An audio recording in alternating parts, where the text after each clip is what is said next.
Hola, bienvenido al día 17 de nuestro devocional del reto 366-2024. El devocional de hoy se llama ¿Cómo alcanzar tu potencial? Mucha gente no alcanza todo su potencial.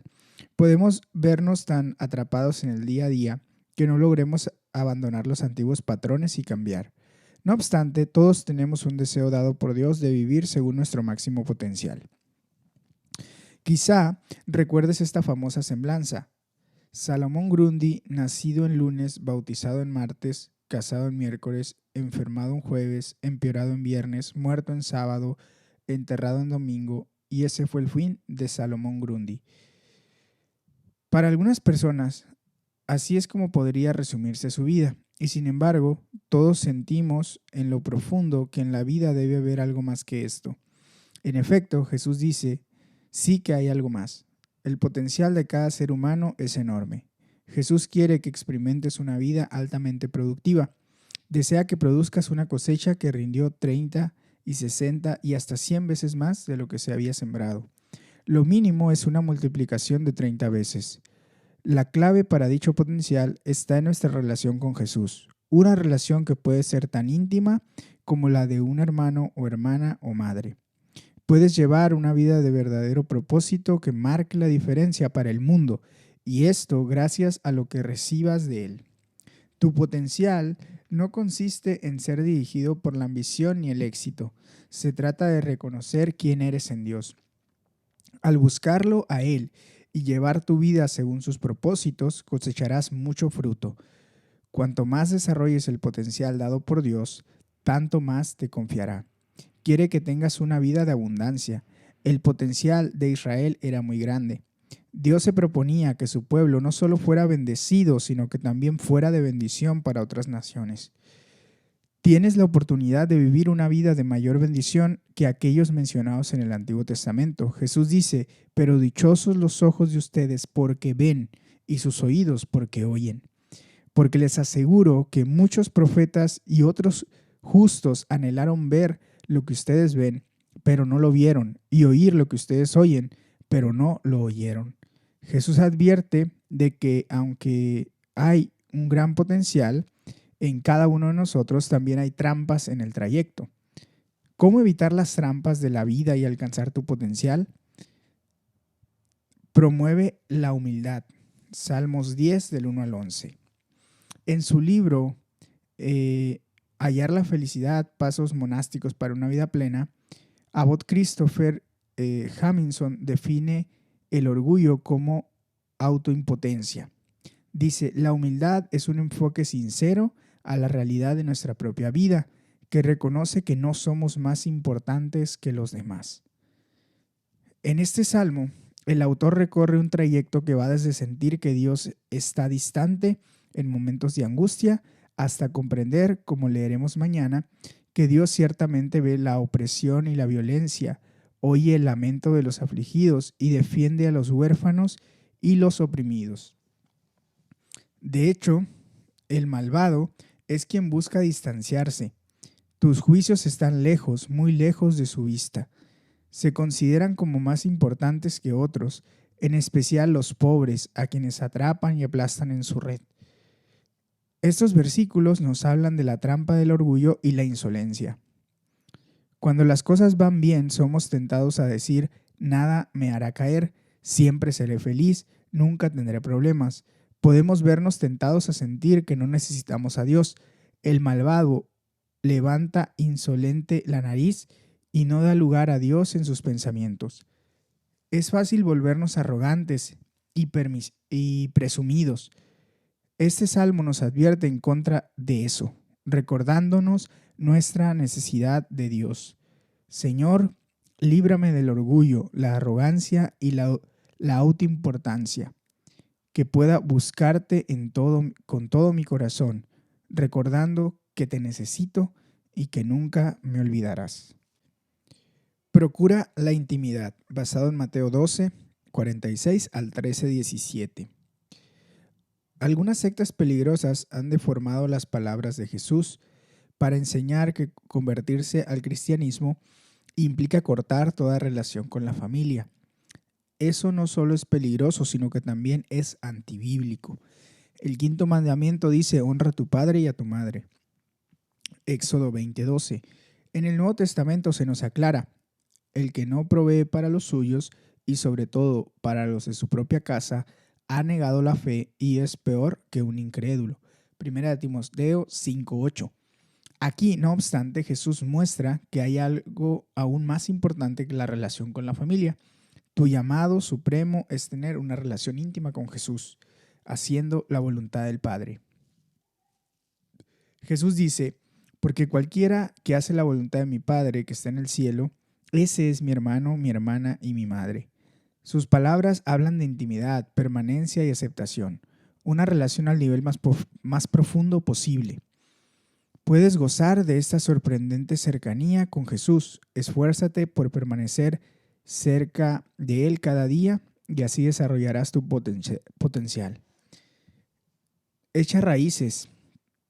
Los momentos altos de las experiencias espirituales son muy importantes, pero si no se combinan con profundas raíces espirituales, se corre el peligro de la superficialidad, algo que podría llevar al alejamiento. Sé consciente de esta trampa. Todos corremos el riesgo de alejarnos en nuestro corazón, incluso mientras hacemos lo correcto. Jesús habla de la semilla que cae en la superficie del suelo. Crece rápido, pero se marchita por no tener raíz. Luego explica que la persona que no tiene raíces dura solo un corto tiempo porque se aleja cuando llegan los problemas o la persecución. Tus raíces espirituales son las partes de tu vida que nadie más ve, tu vida secreta con Dios. Esto incluye tus oraciones, tu forma de dar y tus pensamientos. Si quieres realizar tu potencial, cerciórate de desarrollar raíces profundas, fuertes y saludables en tu relación con Dios. Protege tu corazón. Es tan fácil que la gente se distraiga por las preocupaciones de la vida. Muchas cosas pueden llenar tu calendario y restar tiempo para Dios, la iglesia u otros espacios en donde tus raíces espirituales podrían desarrollarse. De nuevo, esto representa un peligro para todos. Jesús advierte sobre los espinos que ahogan la planta. Luego explica que los espinos son las preocupaciones de esta vida y el engaño de las riquezas. Padre, gracias por invitarme a tener una relación personal y estrecha con Jesús. Ayúdame a echar raíces profundas y fijar mis ojos fijos en ti. Ayúdame a cuidar esta relación y no permitir que nunca otras cosas, incluso buenas, ocupen y ahoguen mi vida. Purifícate, basado en Génesis 34:1 al 35:29.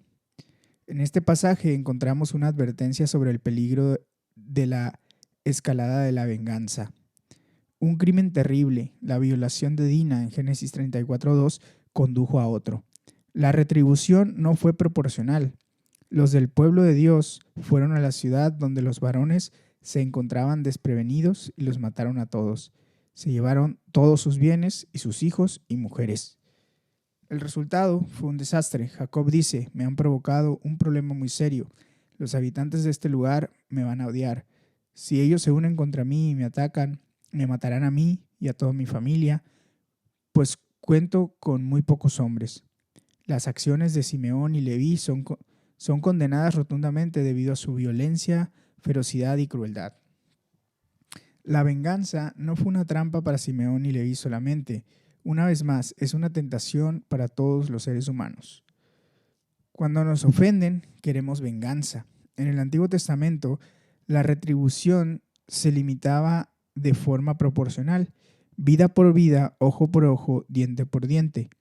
Jesús establece y mediante su muerte y resurrección posibilita un estándar aún más alto para tus relaciones cotidianas. Perdona y ama a tus enemigos.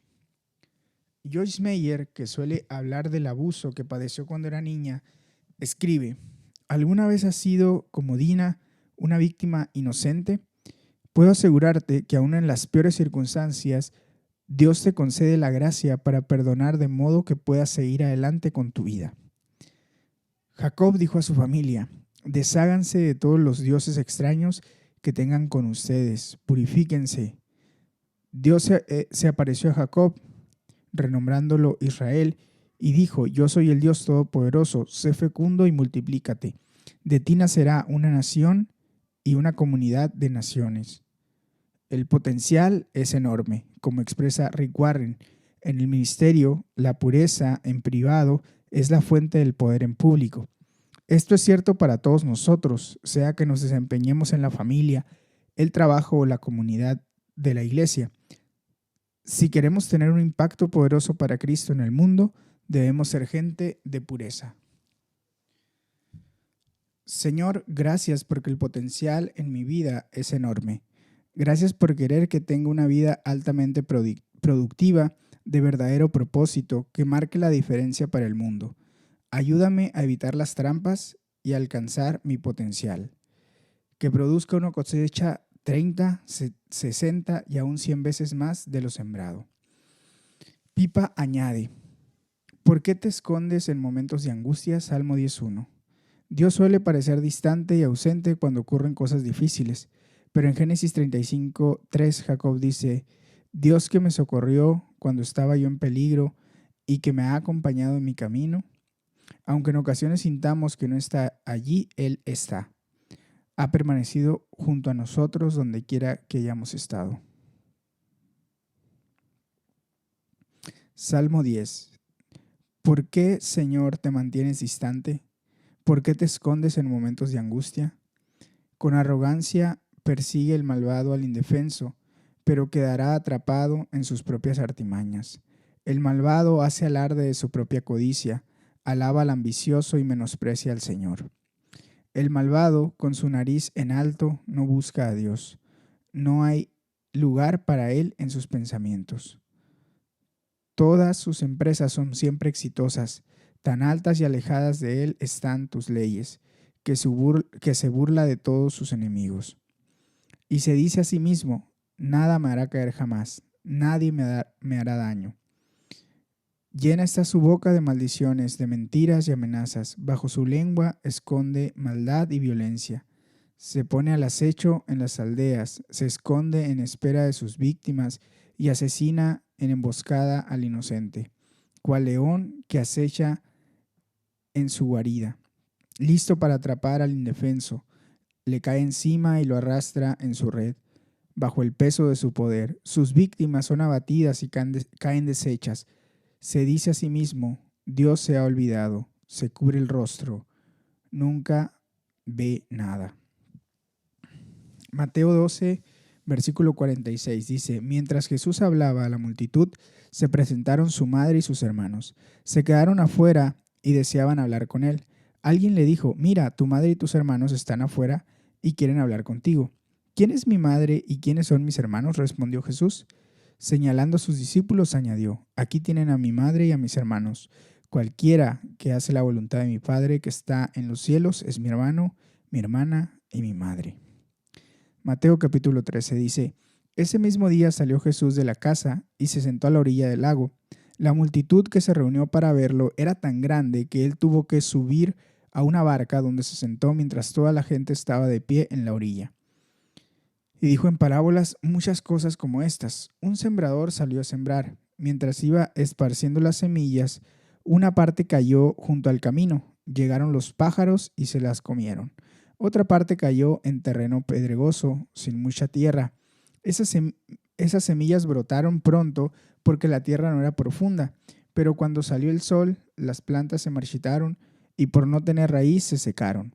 Otra parte de la semilla cayó entre espinos, que al crecer ahogaron las plantas, pero las otras semillas cayeron en buen terreno, en el que se dio una cosecha que rindió hasta 100, 60 y 30 veces más de lo que se había sembrado. El que tenga oídos, que oiga. Los discípulos se acercaron y le preguntaron: ¿Por qué hablas a la gente en parábolas? Él respondió: a ustedes se les ha concedido conocer los misterios del reino de los cielos, pero a ellos no. Al que tiene se le dará más y tendrá en abundancia. Al que no tiene, hasta lo que tiene se le quitará. Por eso les hablo a ellos en parábolas. Aunque miren, no vean, aunque oigan, no escuchen ni entiendan. En ellos se cumple la profecía de Isaías: por mucho que oigan, no entenderán; por mucho que vean, no comprenderán. Porque el corazón de este pueblo se ha vuelto insensible, se les han tapado los oídos y se les han cerrado los ojos. De lo contrario, verían con los ojos, oirían con los oídos, entenderían con el corazón, se arrepentirían y yo los sanaría. Pero dichosos los ojos de ustedes, porque ven, y sus oídos, porque oyen. Les aseguro que muchos profetas y otros justos anhelaron ver lo que ustedes ven, pero no lo vieron. Quisieron oír lo que ustedes oyen, pero no lo oyeron. Génesis capítulo 34. En cierta ocasión Dina, la hija que Jacob tuvo con Lea, salió a visitar a las mujeres del lugar. Cuando la vio Siquén, que era hijo de Hamor el Hebeo, jefe del lugar, la agarró por la fuerza, se acostó con ella y la violó.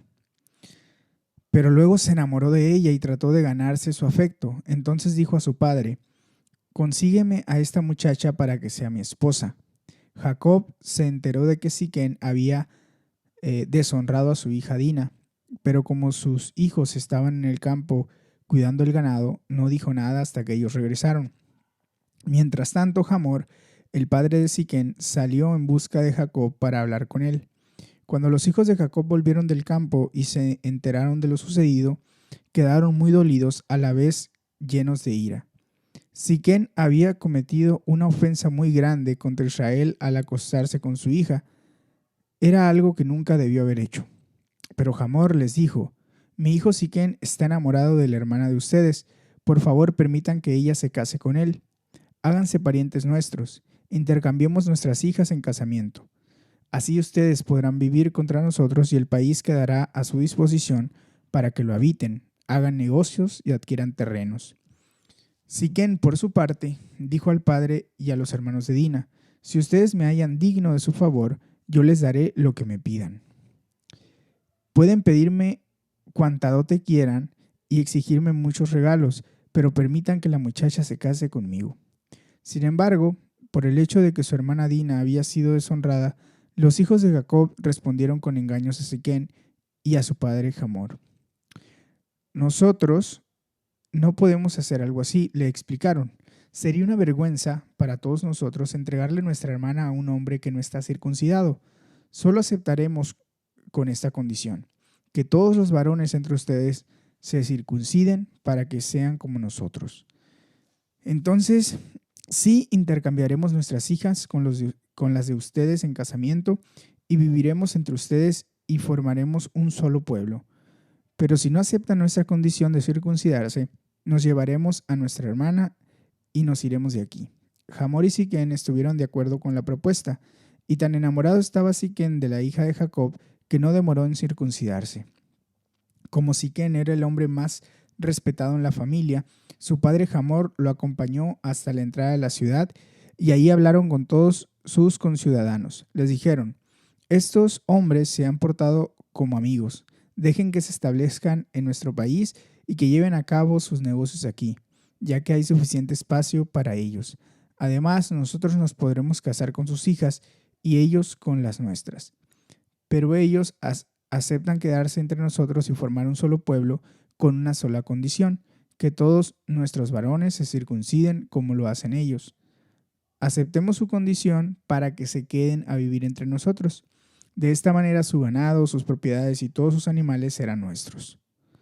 Todos los que se reunían a la entrada de la ciudad estuvieron de acuerdo con Hamor y con su hijo Siquén, y fue así como todos los varones fueron circuncidados.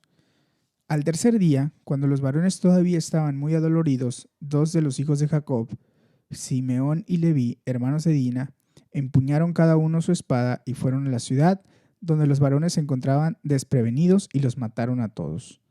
También mataron a filo de espada a Hamor y a su hijo Siquén, sacaron a Dina de la casa de Siquén y se retiraron. Luego otros hijos de Jacob llegaron y, pasando sobre los cadáveres, saquearon la ciudad en venganza por la deshonra que había sufrido su hermana. Se apropiaron de sus ovejas, vacas y asnos y de todo lo que había en la ciudad y en el campo. Se llevaron se llevaron todos sus bienes, sus hijos, sus mujeres y saquearon todo lo que encontraron en las casas.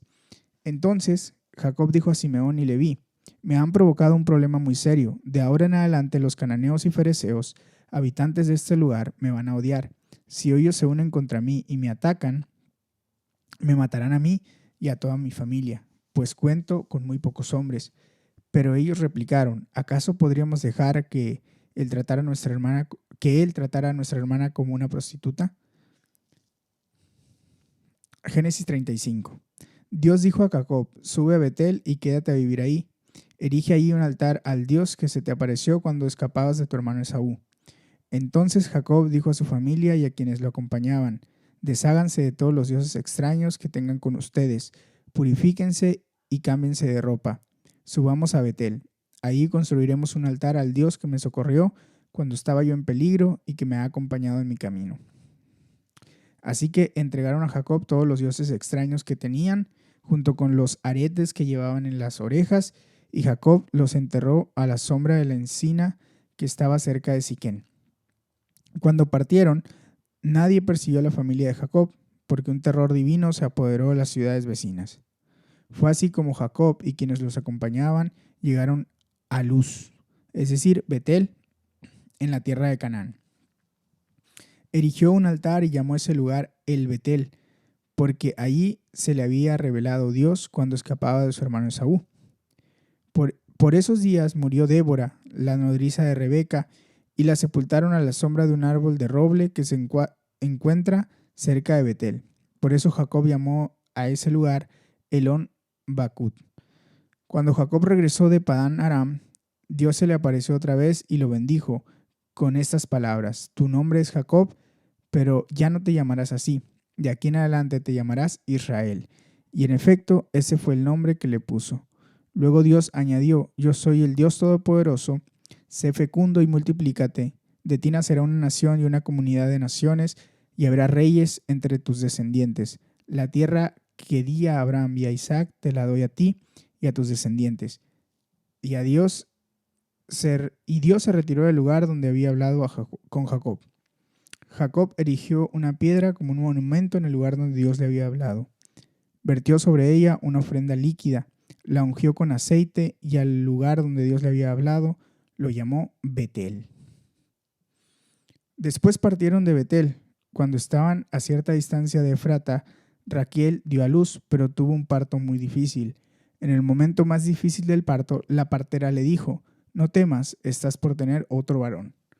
No obstante, ella se estaba muriendo, y en sus últimos suspiros alcanzó a llamar a su hijo Benoní, pero Jacob, su padre, le puso por nombre Benjamín. Así murió Raquel y la sepultaron en el camino que va hacia Efrata, que es Belén. Sobre la tumba, Jacob erigió un monumento que hasta el día de hoy señala el lugar donde Raquel fue sepultada. Israel siguió su camino y acampó más allá de la torre del rebaño. Mientras vivía en esa región, Rubén fue y se acostó con Bilhá, la concubina de su padre. Cuando Israel se enteró de esto, se enojó muchísimo. Jacob tuvo 12 hijos. Los hijos de Lea fueron Rubén, que era el primogénito de Jacob, Simeón, Leví, Judá, Isaacar y Zabulón. Los hijos de Raquel fueron José y Benjamín. Los hijos de Bilhá, la esclava de Raquel, Dan y Neftalí. Los hijos de Silpá, la esclava de Lea, Gad y Aser. Estos fueron los hijos que tuvo Jacob en Padán Aram.